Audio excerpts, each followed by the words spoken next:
Hi everyone, for those who don't know me, this is Halima Malek speaking. I am on the Shespoke project, working with Strike a Light. We have worked with women in a community who have formed an amazing, beautiful project. We are now going to take that to the next level and we are going to make a poetic textile banner. It is going to be absolutely beautiful, creative. So I'm in the studio today with Aysha Randera and she's going to talk you through step by step and how this project and this banner is going to be created. So thank you, lovelies. Thank you.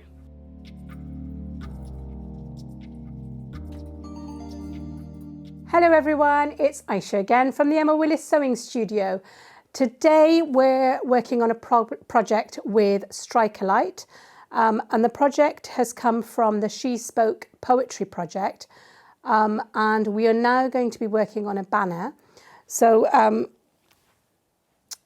I'm going to go through a few stages. So I'm going to first go through what you're going to receive in the post.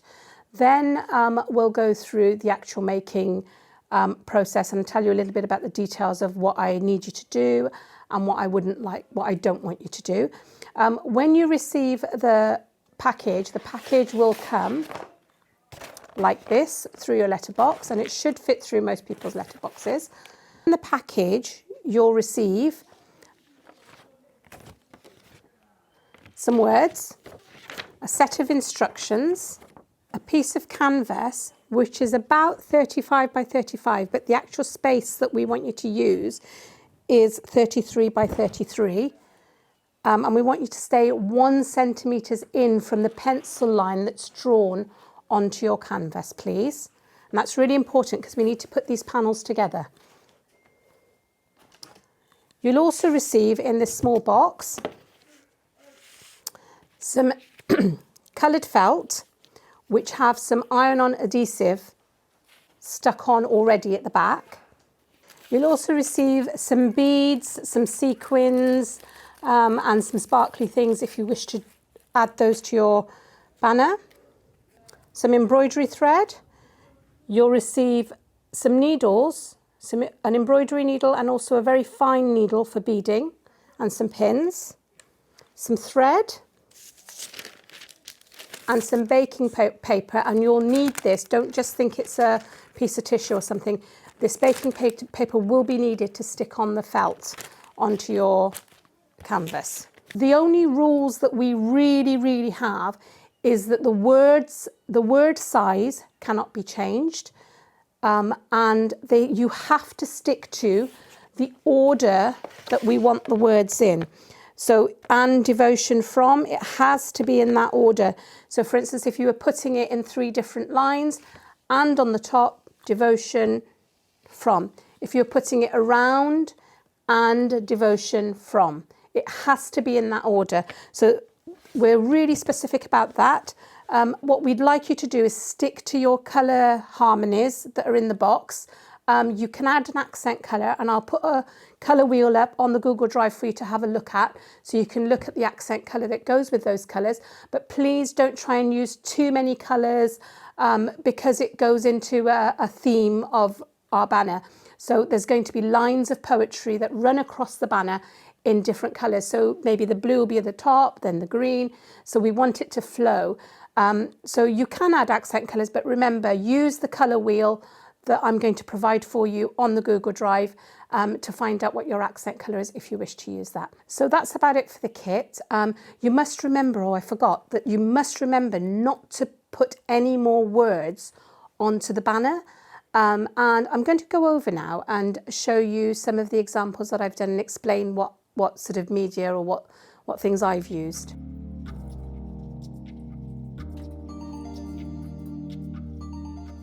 So here's a few examples of the things that I've come up with that you can use towards your banner and towards your piece to go on the banner. So if I start with this one, I haven't finished this one yet, but this I'm going to use the word spoke, and I've used the sort of lilac colours in the silk painting. So this is silk, and I'm going to attach that to the canvas, and you can do that. There's also an option of using just what's in the kit. And in the kit, all this has come from whatever's in the kit. I haven't used any extra materials. The embroidery threads, the felt, the beads, everything's from the kit. What I did with this one is I cut some stencils out, and then I cut out my shapes, stuck them on, and now I'm adding some embellishments. So I've added some beads here, some thread here to accent. So this side I haven't done anything, and this side I've done a few things, and you can tell the difference of how it lifts the actual project. So here I've used exactly the same felts, and I've done some free motion embroidery on the machine. Now you can do that if you've got a darning foot as part of your machine. Now this one, I've used a simple straight stitch, hand stitch all the way round, added a shape of a fish, another fish I've done here, and I've embroidered and I've weaved through some thread, and I've done some seed stitching with a straight stitch inside that fish. So all of these are very, very simple techniques that I've used. On here, a little bit of free motion machine embroidery. I had a little practice last night. So this is also, you can sort of fill your whole piece with some free motion, but make sure you leave a gap where you're going to put your words. The words need to be stuck onto the canvas. Probably a good idea to do this bit first, not leave that to last, just so that you've got it stuck onto the canvas where you want it, and then you can embellish the area around it. I've tried to do some layering and quilting here, so that I've quilted it and then cut through the layers of the quilting to reveal different fabrics in the layers. So I've got lots of different layers here, and then I've just cut through and then stitched it back to create shapes and dimensions. So you can add a little bit of that on the bottom, depending on what your words are. Try and use them as inspiration for your actual project. Halima's done an absolutely beautiful one, and she's used acrylics here. So she's painted on her motifs. So she's used the peacock feather as her inspiration and painted on the peacock feathers with acrylic, and she's sprinkled some glitter on while it was wet. And now she's already penciled, I don't know if you can see in the camera, but she's penciled in where her letters are going to go. This way she knows exactly where those letters are going to go, and she won't need to take paint off, or it won't mess up the sticking process, and when she irons things on. So she's already done that, and then she's done her painting ready for the words to be stuck on. Next we're going to actually show you how to cut out the letters and start the process of making your banner.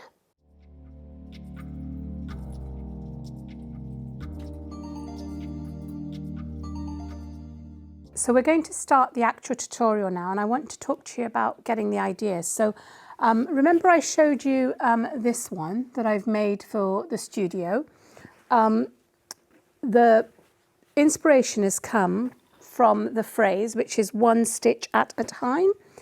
So it just seemed obvious that, seeing as I'm in the studio, I'd use things that are around me to do with sewing, one stitch at a time, stitch, sewing. So what I did was I made some stencils of a sewing machine, and I made them really simple. So as you can see, so it's a picture of a sewing machine, and I've actually cut it up in two pieces to give it a bit of dimension. I did those first in a bigger size, and then I realized that actually they were too big for my felt. So I reduced the size, and then I made some that was smaller. So I've got a sewing machine there, I've got an iron, the button, thread, and a pair of scissors, and I just reduced all of them so they were a smaller size, so they could fit in onto my canvas. So when you're actually at your planning stage, make sure your images or whatever you're using as decoration fits onto your canvas. So initially, when you get your words, cut out the letters like that. Leave a little bit of space on the outside, because this helps you to cut them out when you're actually cutting them out. The next bit, cut your felt so it's in a manageable size, and carefully cut around your letter. Now, most of the letters are really easy to cut around. The ones that you may have difficulty cutting around are things like the hole in the A or the R. Now, if you find it really difficult, just leave them. It's fine. From a distance, it doesn't show up too much. So just if you're finding it really, really hard, don't worry about those little holes. But if you can, I'll show you how to cut those out in a minute. So I'm going to do this, finish this one, and then I'll cut one of the ones with the holes in. So carefully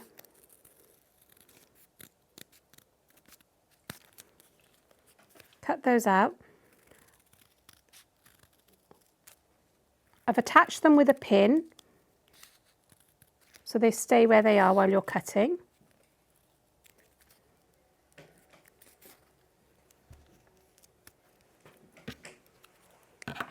And that's what you'll have. And that's your letter. And I've got a pair of these little scissors. You can use nail cutting scissors as well because they're quite small, or embroidery scissors. These scissors also work, but these are a little bit easier to get into things like this. And if you don't have that, also a craft knife. Right, now for that middle bit, I'm going to fold over my A like that. I'm just going to put a little slit in there. And I've got a pair of these little scissors. You can use nail cutting scissors as well because they're quite small. Now what I'm doing is where that little triangular bit is, I'm just cutting into those corners first, there. So I can lift that up and then trim across. Now I'm going to do the other side bits, and I'm just going to, so now you've got your scissors in, you can get into it. So when you take your pin off, your paper off, this is what you end up with. So for this bit, what I've done is I've taken all the paper off my templates, like this. So taken all the paper off. What you need to do is you need to peel this white backing. It won't stick unless you peel that off. So you need to peel that off very carefully.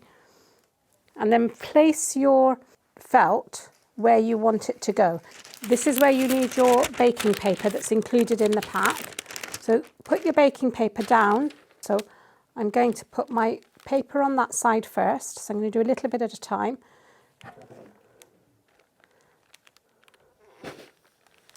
I'm just going to move the iron over. Do not at any point iron on the felt. You will burn it, you will burn your felt, you will make a mess of your iron. Make sure you use the baking paper in between. Check if it's stuck on. If it's not, just go over it again.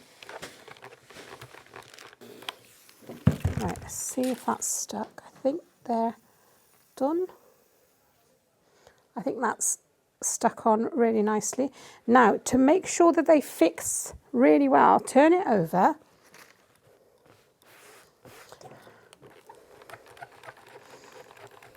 This is really important because the sticky side of the glue is against the canvas and it will melt as you iron, and make sure it adheres to the canvas properly. And this is why we ask you to put the words on first, or the felt bits on first, and then decorate. Because if you've got plastic beads or something like that, they might melt. But I just wanted to show you what you could do quite quickly. So I've added a sequin and a bead on the fist, and I've put some stitches along there so it looks like a fist. On that bit here, which was to resemble a heart, I've just gone over to emphasize that heart shape with a satin stitch.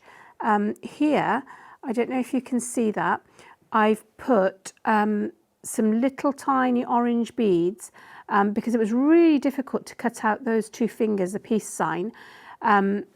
So I've just used the beads to emphasize that. And here I've used some of those sparkly bits, which I'll actually do some more beading on maybe around there. If you notice, I've kept that 1 centimetre of space around the edges. I'm going to put that in a little bit. So I've not gone over the edge. Just like this, you can see how the simple felt stuck on can change just by adding a few details. Here are some really good examples of what we've created. Halima's done a really lovely one with the peacocks and the painting, and she's made it a little bit 2D, 3D with some beads and some beading. She's also added some stitching to her peacock and some sequins and some beading in there. I've done this one, the one that I did during the demo. I've added some sequins there and some beads as well. So really good different examples of what you can achieve and the images that you can use in your work. Hope you've enjoyed it. Look forward to what you create. Have lots of fun. And any questions, don't forget, WhatsApp us or call us and we'll be there to help.